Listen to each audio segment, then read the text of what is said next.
Jacob's life was marked by conflict from birth. His name, meaning heel-grabber or supplanter, foreshadowed his cunning nature and relentless drive to achieve his goals. Having been prophesied before birth as the younger one who would rule over his elder brother against all of the Jewish standards, his life reflects a journey of growth, characterized by cunning nature to where he flees to become a hard worker experiencing a higher level of cunningness. He matured into a man of faith and humility after encounters with God and the hardships he endured. His story worth admiration and reflection highlights themes of redemption, divine grace, and the fulfillment of God's promises despite human flaws. If this type of content from the Bible interests you, I ask for your support by subscribing and hitting the notification bell to get more of a Bible advantage. After many years of being barren, Isaac prayed fervently to the Lord, and Rebekah, his wife, conceived. However, her pregnancy was far from ordinary. Inside her womb, two babies struggled fiercely, almost as if waging war. Rebekah, confused and troubled by the turmoil within her, sought God for answers. The Lord revealed to her, "Two nations are in your womb, and two peoples from within you shall be divided. One shall be stronger than the other, the older shall serve the younger." Genesis 25 verse 23. Rebekah's heart raced. What could this mean? She bore not just children, but future nations destined for rivalry. Jacob would be the father of Israel, and the older brother Esau would be the father of Edom. Abraham's covenant with God ensured blessings and a lineage through Isaac, ultimately leading to Jacob's and Esau's birth as part of the promised family line. The day of delivery arrived, and it was as dramatic as the struggle in the womb. The first baby emerged, red and hairy all over, like a garment of fur. He was named Esau. But just as Esau was being born, the second baby was not far behind. He came out grabbing Esau's heel tightly, as if refusing to let his brother take the lead. They named him Jacob, meaning supplanter or heel grabber. The symbolism was undeniable. From the very beginning, Jacob seemed destined to challenge his brother. Isaac was 60 years old when he gave birth to Jacob and Esau. As the boys grew, their differences became clear. Esau, the elder, was a rugged outdoorsman, a hunter who thrived in the wild. His father, Isaac, admired his strength and skill. Jacob, on the other hand, was quiet and contemplative, preferring the comfort of tents and the wisdom of his mother, Rebekah, who loved him dearly. The brothers' lives seemed to diverge, but the tension of their destiny simmered beneath the surface. In the process of time, Esau returned from hunting, famished and exhausted. Jacob was cooking a pot of fragrant lentil stew. The smell wafted through the air, irresistible to Esau. Quick, let me have some of that red stew. I'm starving. Esau demanded. Jacob, ever the opportunist, saw his moment. With a calm but calculating tone, he offered. "First, sell me your birthright." Esau, blinded by hunger, dismissed the weight of his inheritance. What good is a birthright if I die of hunger? He replied, sealing the deal with an oath. Jacob served the stew, and with every bite, Esau unknowingly handed over the legacy of the firstborn. This is referenced later in the scriptures in Hebrews 12 verses 16 to 17. See that no one is sexually immoral or is godless like Esau, who for a single meal sold his inheritance rights as the oldest son. Afterward, as you know, when he wanted to inherit this blessing, he was rejected. Even though he sought the blessing with tears, he could not change what he had done. Esau's impulsive and irreverent decision highlights its lasting consequences. Isaac, now an old man, is nearly blind and aware of his approaching death. The room is dimly lit, reflecting Isaac's failing sight, and his frailty is evident in his voice and movements. He calls for Esau, his elder son, whose rugged demeanor contrasts sharply with the aged patriarch. Esau enters, his hunting gear slung over his shoulder, exuding the wild, earthy aura of a man who spends much of his time in the open fields. Isaac's voice, though weak, carries the weight of authority and affection. "My son," he says, reaching out to touch Esau's arm, as if confirming his presence. Esau replies. Here I am. The air is thick with an unspoken urgency, as Isaac continues. I am now an old man and don't know the day of my death. Now then, get your equipment, your quiver and bow, and go out to the open country to hunt some wild game for me. Isaac's face shows a flicker of longing, not just for the taste of a savory dish Esau prepares, but for the ceremony of this moment, the blessing he is about to bestow. Prepare me the kind of tasty food I like. Bring it to me to eat, so that I may give you my blessing before I die. Esau nods, a mix of pride and determination lighting up his rugged features. He understands the gravity of what is at stake, the patriarchal blessing, a spiritual and material inheritance that will shape his future. Without delay, he gathers his bow and arrows, setting off into the wilderness, his mind focused on the hunt and the blessing to come. Meanwhile, unseen by Isaac and Esau, Rebekah listens intently from a nearby corner, her heart racing as she forms a plan to intervene and sprang into action. With her keen intuition and unwavering resolve, quickly calls for Jacob, her younger son. She finds him in the adjacent area, tending to household tasks. Her tone is hushed yet firm as she says, Jacob, I overheard your father speaking to your brother Esau. He said, bring me some game and prepare me some tasty food, so that I may give you my blessing in the presence of the Lord before I die. Her words are calculated, her expression resolute.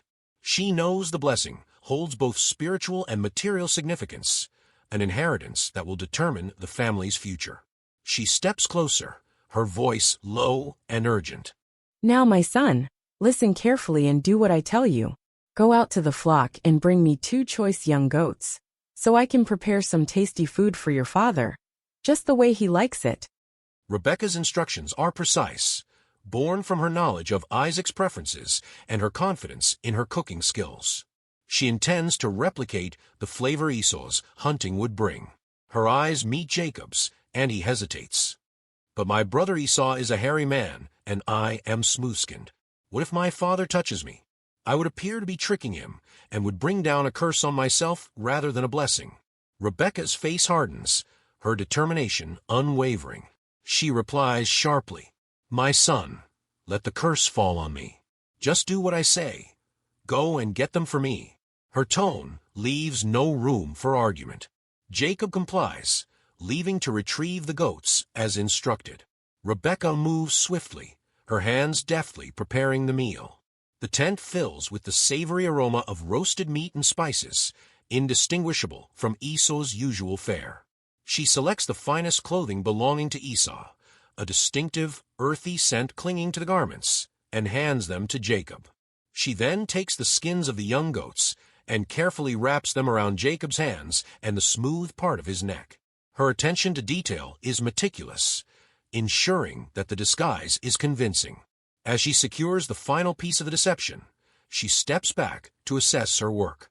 Rebekah places the meal in Jacob's hands and looks at him with a mix of maternal love and steely determination. Her voice softens for a moment as she says, Take it to your father, so that he may give you his blessing. Her expression is unreadable, a blend of hope, fear, and resolve. As Jacob walks toward Isaac's quarters, the weight of the plan hangs heavily in the air. Rebekah remains behind, her heart pounding. She knows the risks of their actions, but is resolute in her belief that Jacob is the rightful heir to the blessing, as foretold by God during her pregnancy. Jacob stands outside his father's tent, clutching the plate of freshly prepared food and bread. The smell of roasted goat mingles with the dusty air. His hands, covered in the rough goat skins his mother fastened, feel strange and unnatural. He hesitates for a moment, his heart pounding in his chest. Then, summoning courage, he steps inside. Isaac, now an old man with failing eyesight, sits in the dim light of the tent. The flicker of an oil lamp casts long shadows on the walls. His expression is expectant but weary. He senses movement and lifts his head slightly, his clouded eyes straining to see. Who is it? Isaac asks, his voice raspy with age. Jacob pauses, then speaks in a voice he tries to deepen, mimicking Esau. "It's me, Esau, your firstborn. I have done as you told me. Please sit up and eat some of my game, so that you may give me your blessing." Isaac furrows his brow. Even in his blindness, something feels off. "How did you find it so quickly, my son?" he asks, suspicion creeping into his tone. Jacob hesitates for just a moment before replying, "The Lord your God gave me success." The words hang in the air, an audacious claim invoking divine intervention to bolster the lie. Isaac tilts his head, his doubt not entirely dispelled. "Come near so I can touch you, my son, to know whether you really are my son Esau or not." Jacob approaches cautiously, every step deliberate. His heart races as he extends his arms toward his father. Isaac's hands, weathered and trembling, reach out and graze the goat skin on Jacob's hands. The rough texture feels convincing. The voice is the voice of Jacob, but the hands are the hands of Esau, Isaac mutters to himself, his confusion evident. He touches Jacob's neck, where Rebekah had carefully wrapped more goat skin, and then withdraws his hands. "Are you really my son Esau?" Isaac asks again, his voice searching for reassurance. "I am," Jacob replies, the words firm yet laced with tension. Isaac nods slowly, still unsure, but choosing to trust what he feels over what he hears. "Bring me some of your game to eat, so that I may give you my blessing." Jacob quickly serves the food, watching as his father eats, his trembling hands lifting the meat to his mouth. The room is quiet except for the sounds of Isaac chewing and the faint rustle of the tent fabric in the breeze. After finishing, Isaac leans back, satisfied. "Come here, my son, and kiss me." Jacob steps closer, leaning down to kiss his father's cheek. As he does, Isaac inhales deeply, catching the scent of Esau's clothes that Jacob is wearing. The earthy smell of the outdoors reassures him, dispelling the last of his doubts. Isaac raises his hands in a gesture of benediction and begins to speak, his words slow and deliberate, filled with the weight of divine authority. The smell of my son is like the smell of a field that the Lord has blessed. May God give you heaven's dew and earth's richness, an abundance of grain and new wine. May nations serve you, and peoples bow down to you.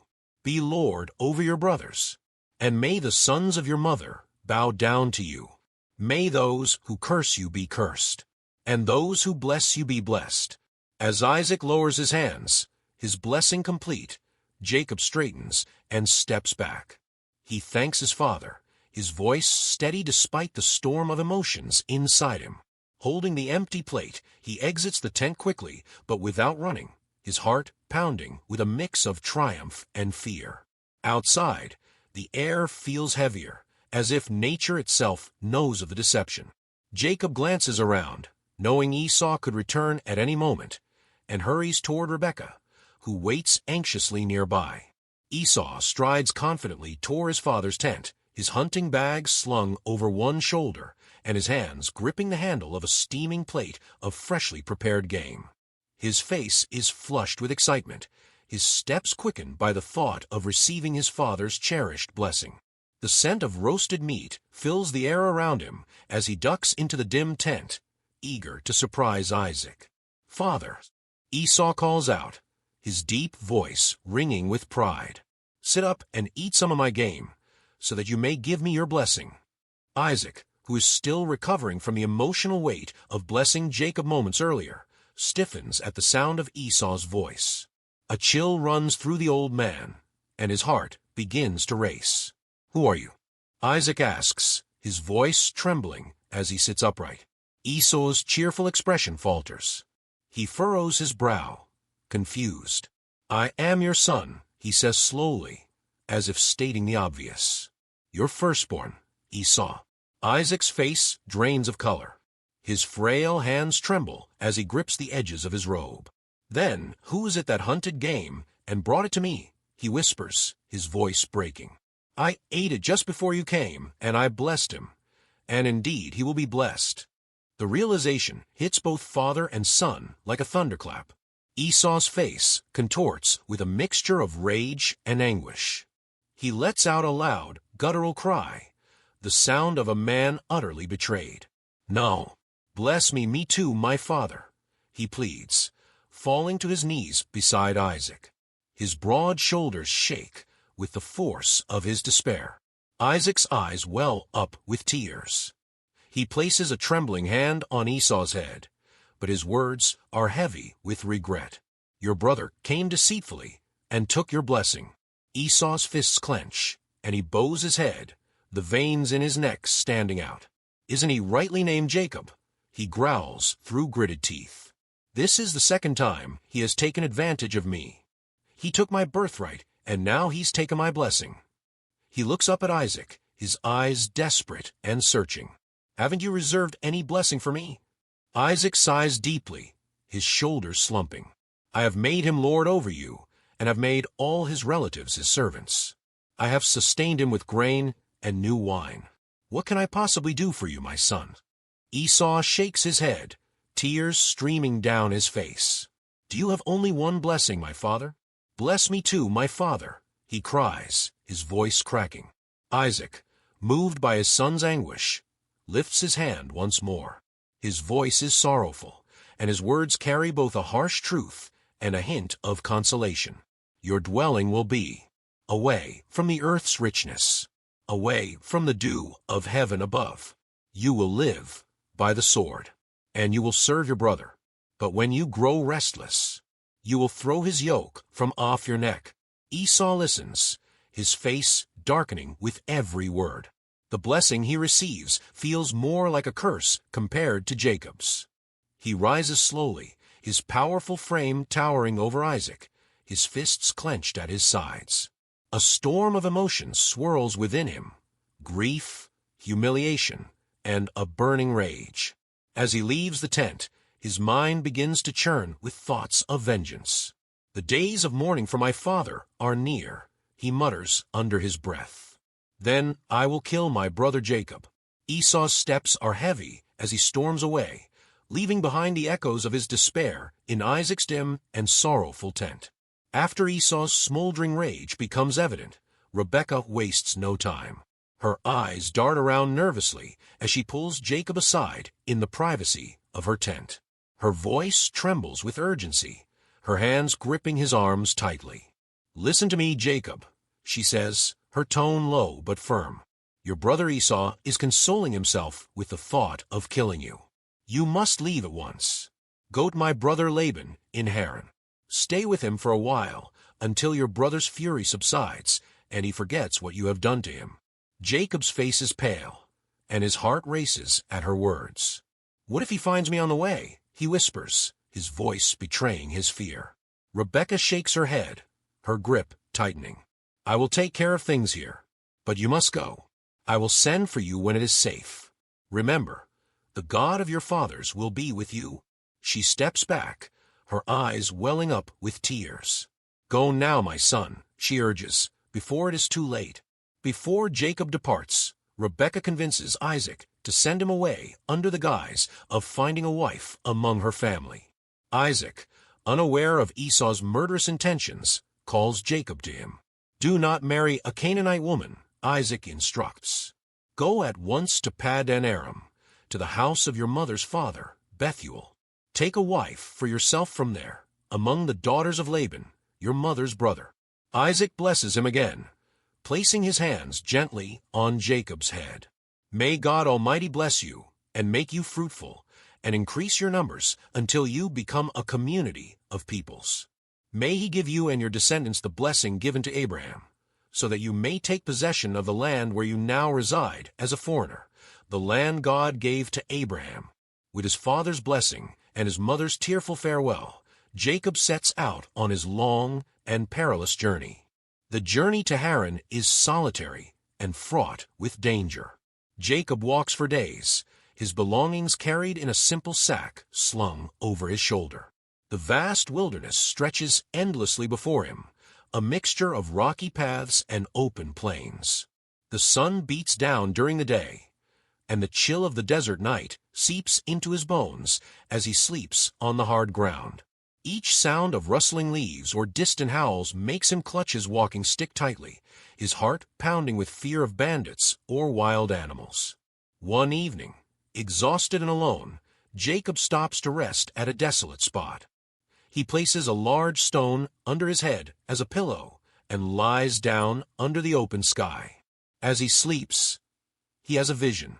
A magnificent staircase stretches from earth to heaven, and angels ascend and descend upon it. At the top stands the Lord, majestic and radiant. "I am the Lord, the God of your father Abraham, and the God of Isaac," the voice proclaims. "I will give you and your descendants the land on which you are lying. Your descendants will be like the dust of the earth, and all peoples on earth will be blessed through you and your offspring. I am with you and will watch over you wherever you go, and I will bring you back to this land. I will not leave you until I have done what I have promised you." Jacob wakes with a start, his heart pounding. He looks around in awe and fear. "Surely the Lord is in this place, and I was not aware of it," he whispers. He takes the stone he used as a pillow, sets it upright as a pillar, and pours oil over it, consecrating the place. "If God will be with me and provide for me on this journey," Jacob vows, "then he will be my God, and this stone will be God's house." Weary but filled with hope from his divine encounter, Jacob finally arrives in the region of Haran. As he approaches a well, he sees shepherds gathered with their flocks. He asks them, "My brothers, where are you from?" "We're from Haran," they reply. "Do you know Laban, Nahor's grandson?" Jacob asks eagerly. "Yes, we know him," they say, pointing to a young woman approaching with a flock of sheep. "Look, here comes his daughter Rachel with the sheep." Jacob's heart quickens as he sees Rachel. She is strikingly beautiful, and the sight of her fills him with joy.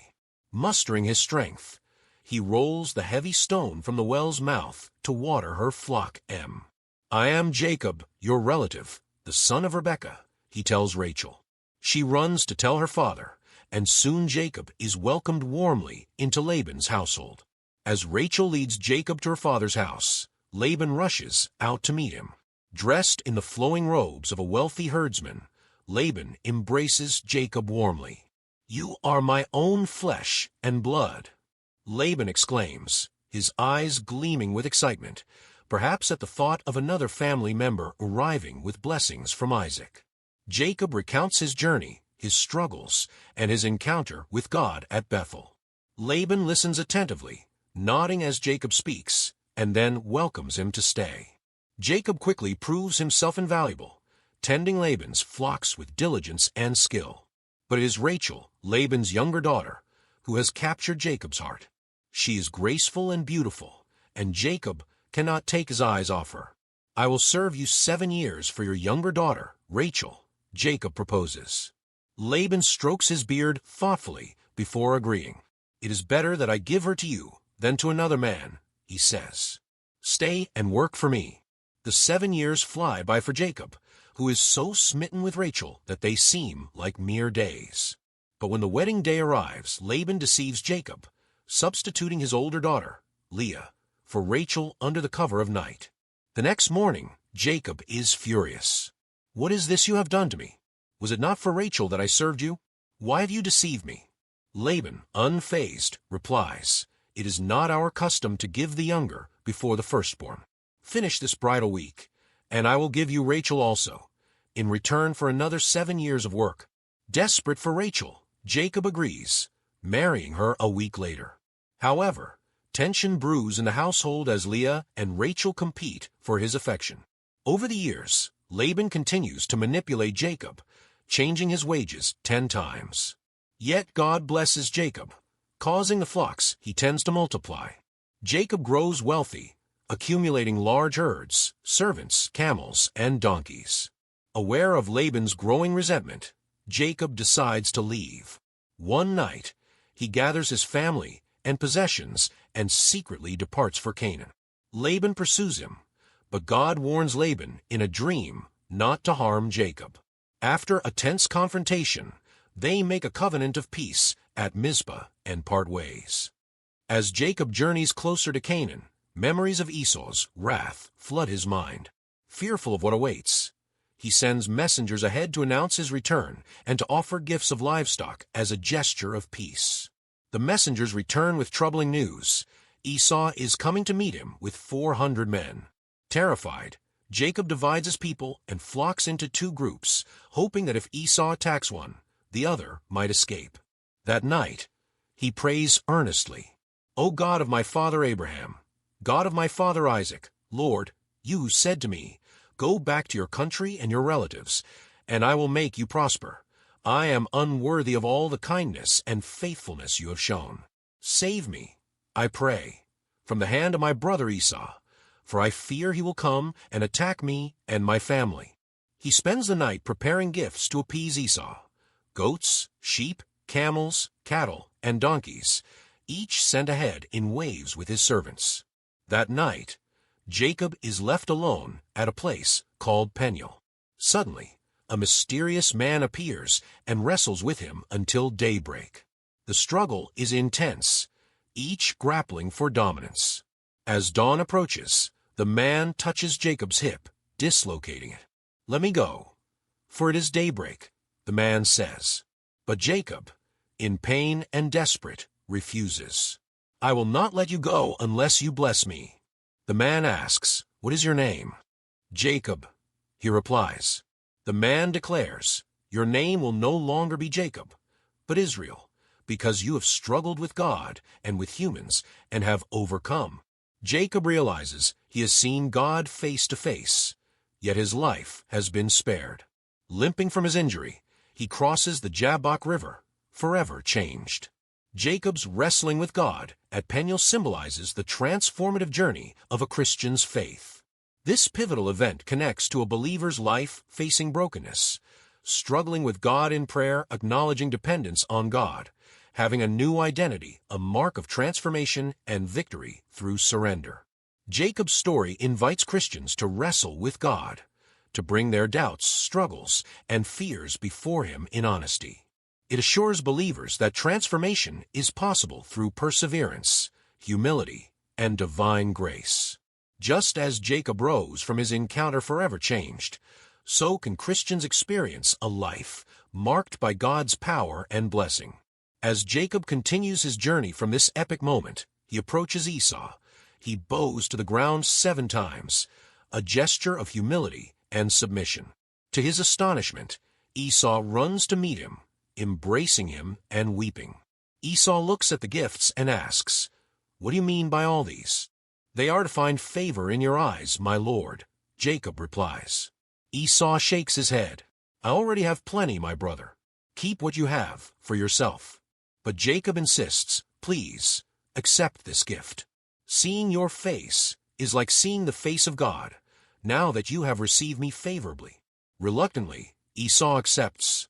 They part ways peacefully, with Jacob continuing to Canaan and Esau returning to Seir. Thus, Jacob's journey, marked by struggle, divine encounters, and reconciliation, comes full circle as he returns to the land of his fathers.